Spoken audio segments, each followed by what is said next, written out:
Welcome to PhotoActive, a podcast about photography and technology. I'm Kirk McElhearn. And I'm Jeff Carlson. This is one of those days where we check our bank balance and our credit cards because Apple has just released new stuff. New iPads, a new Apple TV, and I gotta say, there's nothing I want to buy. Well, let's back up. There's always something I want to buy, but I'm really happy that there's nothing that I need to buy, especially last year, because I said the same thing. Last year, I was like, you know what? My iPad Pro it's fine. It's good. But then they announced the iPad Pro with the M1 processor. And so I thought, well, okay, this could be good, especially, because we both write about this. That could be a good possibility. And then I saw that I could get some money if I traded mine in. And I said, okay, I'm going to get the iPad Pro and that's it. That's it for the year. And then they came out with the M1 Max MacBook Pros at the end of the year. And I said, no, I'm perfectly fine. And look at what I'm staring at right now. It's a brand new M1 MacBook Pro. So I have a really bad track record of saying, nope, I don't need anything. But I'm with you. None of these things so far are super compelling precisely because I'm, less than a year or about a year back in generation. Yeah, I have the same M1 MacBook Pro, the 11-inch like you. I think you bought yours a month or two after I did. It's pretty much the same as the new one. The new one has an M2 processor, but given what we do, unless you're editing photos or shooting 4K video, then it really doesn't make that much of a difference. One of the big differences with the new models is it does 4K ProRes video, and that's like a professional thing. And Apple did a little 10-minute video that shows the kind of video that they do in their new Apple events, and it shows the new iPad, and they showed someone on a set filming with the iPad Pro in a bracket and stuff. But we're not, you film your kid, I film my cats. We don't need ProRes RAW 4K 30 frames per second for that. But to be fair, what I've seen reported is that the cameras are the same, the hardware is the same, it's just essentially the processor. So there's not that much of a difference. So mine's a year and a half old, yours is a little bit less. We can easily go another generation. And the generation that we bought, the M1, was the first change, wasn't it? With the sort of edge-to-edge display, USB-C, etc. So it was it? No. Did they already have that? The generation prior to that had the edge-to-edge and the USB-C, but it was still an Intel processor. And it was perfectly fine. No Intel processors in iPads. I'm sorry, not Intel. You're right. Oh my gosh. I'm so sorry. It was an A processor. Tim Cook's going to visit my house and hit me on the head. It was an A processor, not an M processor. Right. So it was still a perfectly good machine. And to be honest, buying the M1, I had some regrets about it because it wasn't that much of a leap forward. And so I would suspect that going from my M1 to an M2 would also not be a huge leap forward unless you're just really looking at the specs. But that's the thing about the iPads and the iPad Pros. The specs don't matter as much because of the software not fully taking advantage of it. I mean, this is kind of an old story about the iPads and iPad OS. And I'm curious to see what the new version of iPad OS, which should be out by the time this episode airs. It's due to be released on the 24th, and this episode is due to be released on the 29th, I think. So. Yeah. I've been using the beta, and it's fine. It's not a huge leap. Now, where you really get a great advantage is if you've been holding on to an iPad or an iPad Pro that's like 3-4 years old, or maybe even 5 or 6 years old. My kid's using my old iPad Pro, which is now, I think, maybe 5 years old. And that one is starting to kind of show glitches and stuttering on some of the games, things like that.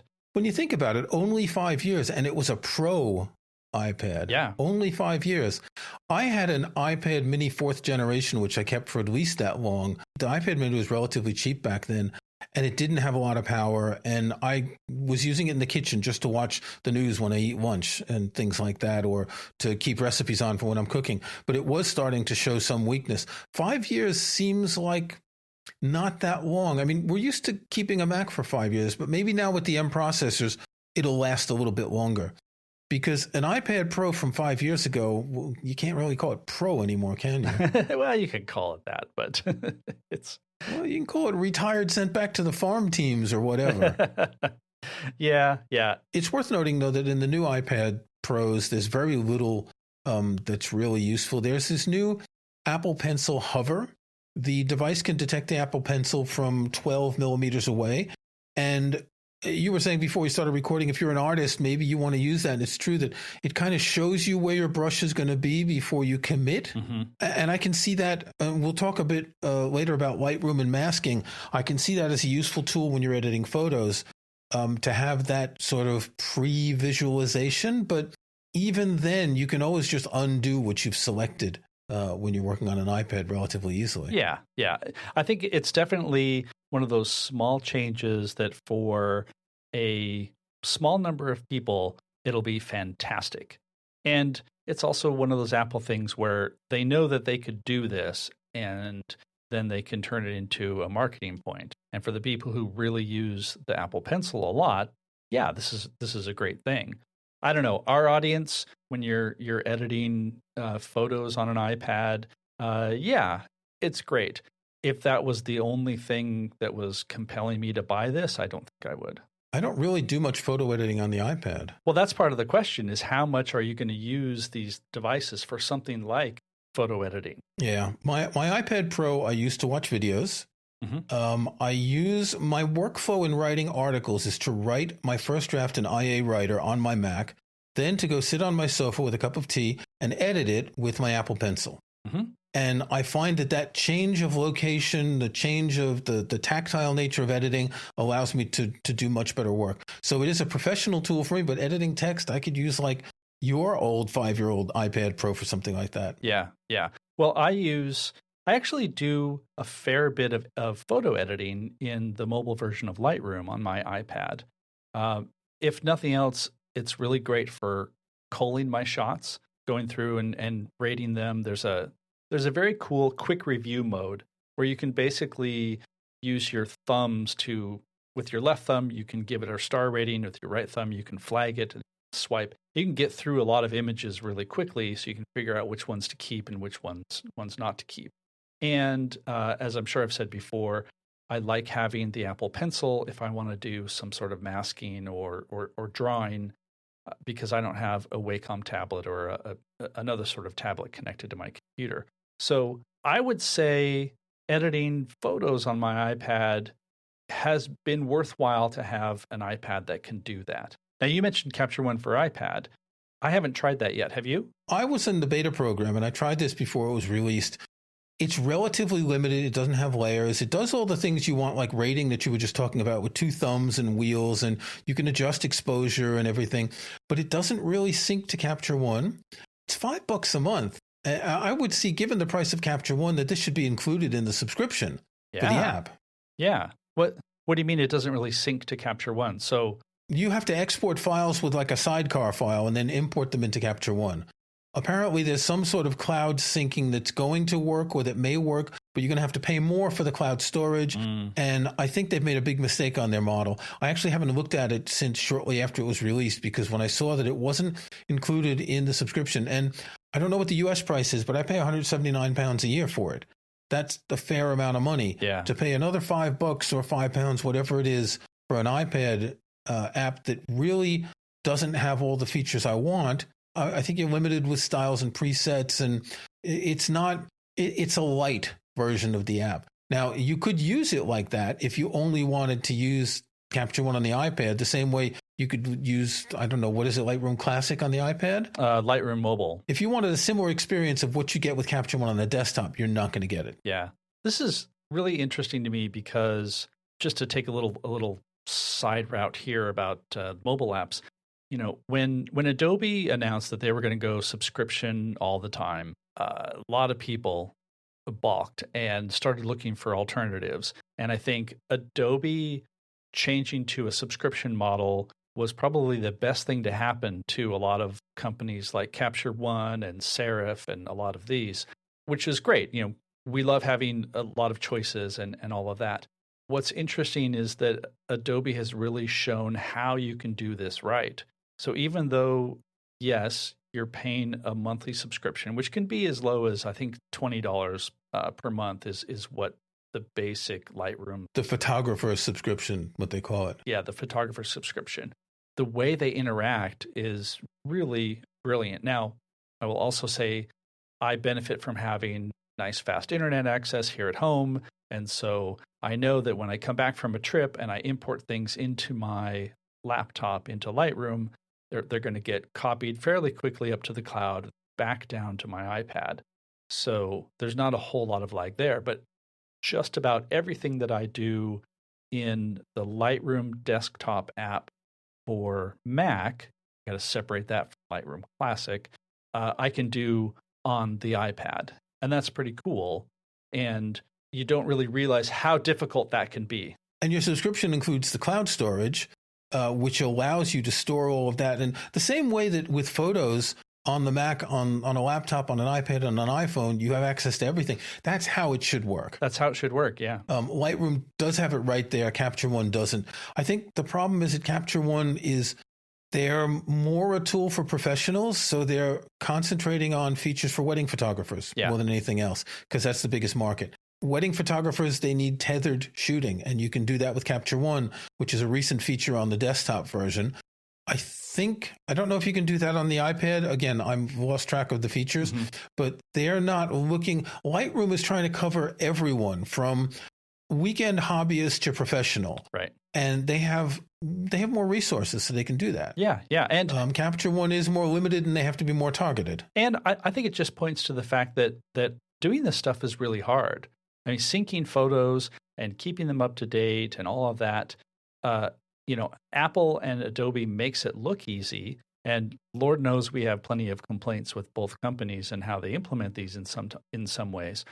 But you look at other companies, you look at Skylum, they've been talking about doing a mobile version for a while. On One, they have a mobile version that is much better now than when they first released it. But I think Capture One is in the same boat where they have to take small steps to work up to these capabilities that we now expect, because you have things like Lightroom that just deliver this, because Adobe's had a 5-year head start on it. Yeah, Capture One is an interesting app because it's a bit of a cult app. One group of photographers it's popular with is people who shoot Fujifilm cameras, because not all RAW processors work with Fujifilm's X-Trans RAW files. Yeah. Another one that's very popular, I bought it when I got my Leica Q2 monochrome, because a lot of people with the Q2 monochrome use Capture One and find that it really works well with that sort of file, which I agree with. So they've got some niches. And in fact, they used to have either cheap or free versions of the app that were specific to camera brands. So you could get a Fujifilm app, a Canon app, a Nikon app, I think. And they were the cheap ones, and they've finished that. That seemed to me a bit scattered as a strategy. I want to just talk about the cheaper iPad, because this also is an option if you don't do a lot and you need an iPad. It starts at $449. So this is the 10.9 inch, whatever the basic iPad without modifier. It starts at $449. It has USB-C. It has this sort of edge-to-edge display, which doesn't mean it's edge-to-edge, but you know what I mean. More than before, definitely. More than before, definitely. It's got a Touch ID button on the top. So it's basically like the current iPad mini, but bigger, right? Because the iPad mini has a Touch ID button. If you add up what you need to make this a useful tool, so the Apple Pencil, it only works with the first generation Apple Pencil, and that's $99. Since it has USB-C, you can't plug the Apple Pencil into a Lightning port, so you have to buy an adapter for $9. Should be included, right? That's really cheap. And they came out with a new Magic Keyboard Folio, which is actually quite clever. The Folio, it acts as a case and a keyboard, and you can fold it back, and that's $249. So if you add all of these up, and you just get the basic 64 gigs, you're already over $800. That's pretty much the cost of a bare iPad Pro. Of course, that's what they want. They want you to say, okay, if this is 800, but then if I spent that for the iPad Pro, okay, the pencil's another 100. But yeah, that's what they're trying to do. I think as a tool for occasional use, the basic iPad's fine. My partner has one of them, a couple years old. It does what she wants to do. She doesn't do anything fancy. As a basic tool, even for some photography, it's probably just fine. Yeah. And also noteworthy, it still has the A14 Bionic chip. And so you think, oh, well, it's not an M chip, so it must not be very good. I would say for photographers, given our audience, for photographers who want to be able to have occasional access, or maybe you're going to go out on a trip or a weekend getaway, you don't want to bring your laptop, you just want to bring your iPad, then the basic iPad is perfect for that. It's not like you're going to run into any performance issues. Everything that's being sold now is perfectly powerful enough to run any of the applications that we've talked about. And if you just need an iPad for travel, I would recommend the iPad mini. Surprisingly, it's $50 more than the new basic iPad. $449 for the new iPad and $499 for the iPad mini. I love the iPad mini. As I like to say, it's my paperback iPad. I use it a lot for reading and doing things that doesn't need a big display. So if you need if you want something that's light, get the iPad mini. If you just need something, say you want to load your photos in it, right, off an SD card, it's got USB-C, so it's relatively quick. If you don't need to do any actual work, you just need a device that's small but gives you some extra storage, I think it's a really good choice. Yeah, I would totally agree. I would personally find the screen a little bit too small if I'm doing any editing, but I think then I probably wouldn't really do much editing. I would do culling and reviewing and sharing. It's worth noting that we haven't said anything about the cameras on these iPads because you don't buy them for the cameras. It's not a camera tool. Although my partner's always taking photos with her iPad, and I keep telling her your iPhone camera is so much better, particularly because she got the hand-me-down iPhone 13 Pro, so she's got a really good camera. Oh, yeah. They all have 12 megapixel cameras, and the iPad Pro has a true depth camera because it does Face ID. But these are the cameras of, I don't know, iPhone 12-ish, 11-ish. That sounds about right. Great. Yeah. They are perfectly acceptable. And I can see, I was a little surprised that they made a big deal about recording in ProRes for the iPad Pro, because honestly, if you're going to do that, you'd probably use an iPhone 14 Pro and record into that. However, I think that there are plenty of use cases where you have, say, people who are working on small documentaries or, corporate videos where something like an iPad Pro is perfectly fine. You're doing interviews. You don't need to have the absolute best glass and camera setup. And so they can just send somebody out. I think even like local news, I think local news does this a lot too. You have your iPad, put it in a little rig that can be mounted on a tripod easily, and there you have the ability to do a quick interview. I don't want to completely poo-poo the cameras, but they're fine. They're perfectly fine. They shoot 4K, okay, on the iPad Pro. It shoots 4K. Yeah. Now, the one thing that they had a filmmaker in this little film, so at least one guy uses an iPad to shoot a film, or at least he's an actor pretending to shoot a film with an iPad. The thing that I find interesting is compare that to an iPhone with a very small display. When you've got an iPad, you've got a large display and you can really see what's going on. Yeah. Filmmakers often get additional displays for their cameras because they're too small. So as you say, for a documentary, you put that on a tripod or you've got it on a sort of a gimbal, you're really seeing what's going on. It's a lot easier to frame. Yeah. Anyway, that's enough for the iPad. You were worried that we wouldn't have enough to talk about, and we've already gone 20 minutes talking about this, and we want to get to the Lightroom updates. Right. Well, this makes me laugh because if you remember from our last episode, when we were talking about the iPhone 14 Pro cameras, there was a moment where I think it was like 14 minutes in and we were like, okay, well, I guess that's all. We don't have anything more to say. And then we went and talked for another 20 or 30 minutes. So in addition to the iPads being announced today, Adobe is having its big Adobe Max conference.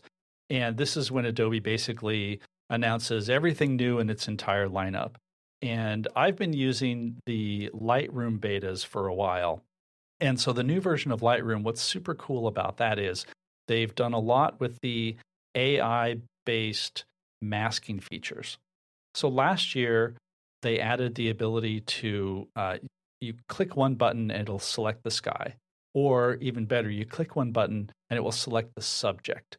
And it did a really good job of being able to pick out what the subject is, whether it's like one person, two people, a cat, its algorithms do a good job of figuring out what the probable subject is. Even I've had pictures where the subject is like a small person in the frame in the middle of a big field, and it just picks out that person. So that's really impressive. I want to speculate on how they do this.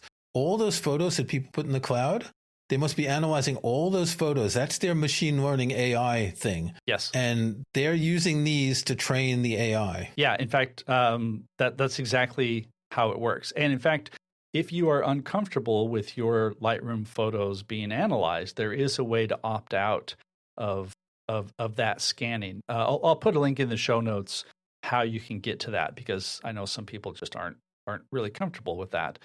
But yeah, everything that gets uploaded to your Creative Cloud account is susceptible to scanning. And the way the AI stuff works is you just feed a whole bunch of images to the machine learning algorithms, and they get better and better at picking out people and horses and landscapes and scenes and skies and all of that. So masking is the thing that used to be you'd have to zoom in and click every single pixel. And it wasn't that long ago that masking was really difficult and selecting things. And you have the magic brush or whatever they call it, and that works okay. But this is like a whole different level, isn't it? It is. So I mean, the whole point of doing this is there are times when you want to do masking. And before, you were limited to either doing radial masks. So let's say I have a picture of a person, and that person is a little bit in shadow, and I just want to bring up the exposure just a little bit. And so you would draw a radial mask around them. And so everything within that mask, not just the person, but like the edges of where they are, would get brightened. And so maybe that would be a little difficult to touch up.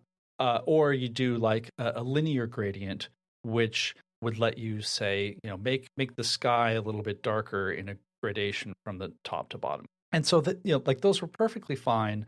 And now you have more specificity. So not only can you choose a subject, it will also pick out people. And I've been really impressed by how well it's picking out the people. So for example, there was a shot that I had, I'll have to find this and again, put it in the show notes, where there were two people and one had their arm around the other. And so if you picture this, when you're looking at the other person, they just have an arm hanging over them. There's nothing connecting the arm to the person who owns the arm visually. And it successfully just grabbed the arm, knowing that, okay, this probably belongs to the other person in the shot. And that's something that in the past you would have to use a brush and add that. And so it's doing a really good job of that. So that's the X removal tool. That's the X removal tool. That's to remove your X from photos. Exactly.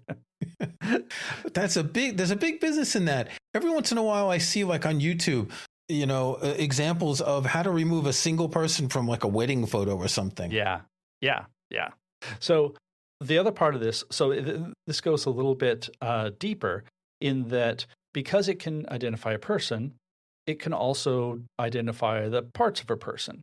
And this is something that Luminar has done for a while, but this gives you a little bit more control. So you can say, I want a mask that just is the person's eyes or just their facial skin or just their lips or their teeth or their eyebrows, things that you find yourself adjusting because you just want their skin to be brighter, for example, but you don't necessarily want to blow out the white shirt they're wearing, or you want to just add some contrast and a little bit of exposure to the eyes to make the eyes show up better. And the eyes can often be difficult because of the shadows that you can get around the eyes. Exactly. And so these are all things that you could do by using a brush and painting in, but now literally in seconds you can make separate masks for all of these and then adjust the settings for those masks.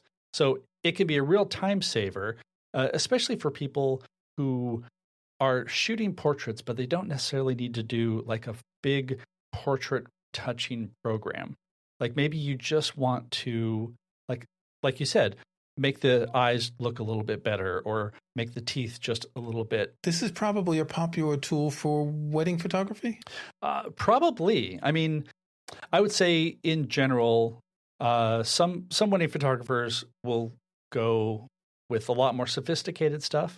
But I think for a lot of general shots, especially like, let's say you have the wedding party, you've got the bride and the groom and 3 people on each side, you're not necessarily wanting to go in and do heavy retouching on all of that, but maybe you just need them all to be a little bit brighter. Or one of the big problems is dark-skinned people.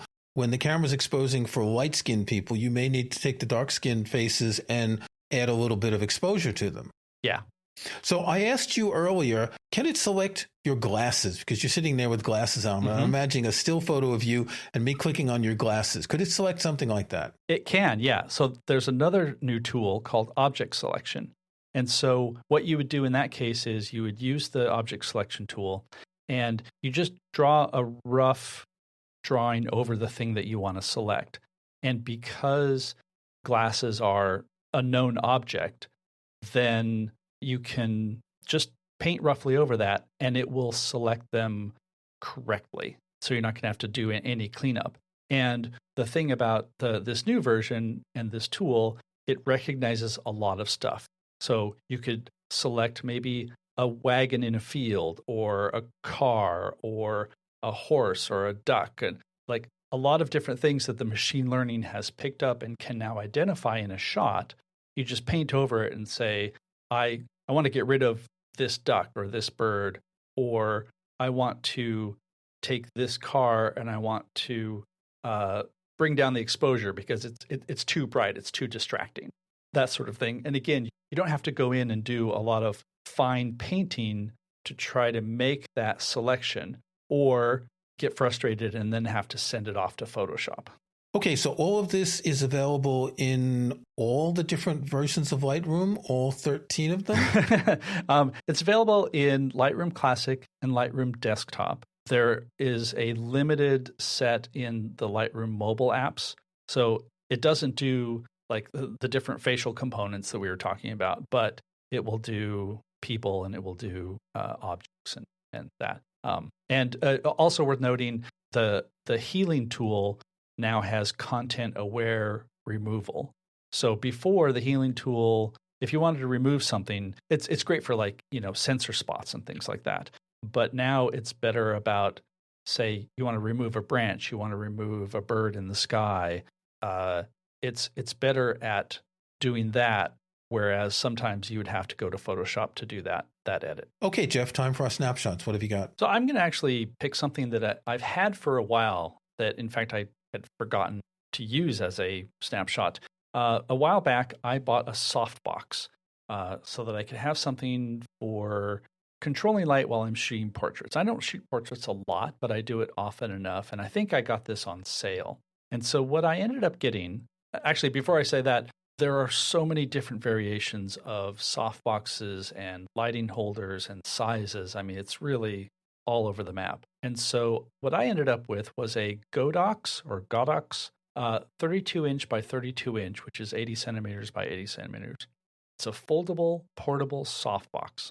And basically it has a Bowens mount. So it's a standard mount where you can attach that to a light stand. And then in terms of my flashes, I just have a couple of old strobes. And this Bowens mount bracket just holds it in. It's nothing very complicated at all. But the softbox has a couple of layers in front of it so that you're, as the name says, you're softening the light that's coming out. And for portraits that I've done over the past, maybe 2 years, has it been that long since I bought this? It's been a great, fairly portable option for just having nice, soft light. So it costs $56 on Amazon, completely affordable, and I found it to be useful versus shooting with like a big umbrella. And Kirk, how about you? I have something that has nothing to do with photography, but it is very useful. It is a Black & Decker thermal leak detector. I saw this in an article in The Guardian. Now, we have really high energy prices over here, in particular heating oil. I'm in an old house and we heat with oil. Yeah. And we need to cut back and to not spend, thousands and thousands of pounds on heating the house. So this little gizmo, it's a combination of a laser thermometer with a kind of comparison thing. So you point it at a wall, you turn it on, it gets the temperature of the wall. We set the house to around 20 degrees. That's 68. That's comfortable. And then you aim it around and you have a light that's either green, red, or blue. So green is within a range of that temperature. Red is warmer and blue is colder. And it allowed us to find places in the house that are much colder than we expected. One example is we have old stone flagstones on the halls in the ground floor of the house. Lovely stones. You'd love them, the rustic and all that, the kind of things people would pay a fortune for. Underneath is an uninsulated cellar that we don't use, but that's just down there with cold air. And I found that when the walls were around 20 degrees, the floor was about 17 to 17 and a half. And that meant that there was a lot of cold coming up from the halls, and we bought some cheap IKEA rugs to cover it, and the house is a lot warmer. So we've been going around checking the drafts and the doors to put weather stripping and stuff. Again, nothing to do with photography, except it's got a little laser and a light, so maybe you could call that photography in a way.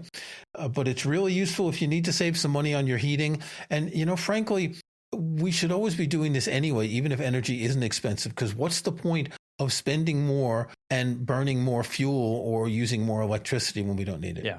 That could be great for your photography studio to make sure you don't have drafts when you are photographing people who would be uncomfortable. See, there, it's a photo tool. Okay, Jeff, until next time. Until next time, see you.